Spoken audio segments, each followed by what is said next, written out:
शेव हे डाळीचं पीठ घेतलं आणि आपण आता जिरे टाकू त्याच्यामध्ये. त्याचमध्ये आपण हळद टाकू, हिरवी मिरची लसूणची पेस्ट, आवडीनुसार तुम्ही मीठ टाका. घट्टसर आपल्याला हे करायचं आहे. आपण चमचे सायने भरूया.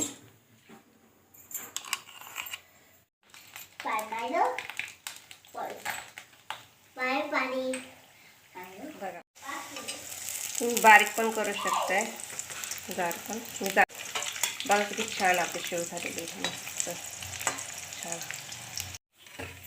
आपण तेल काढून एक थोडीशी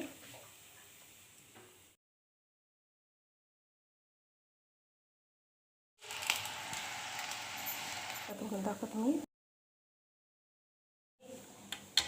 बाय.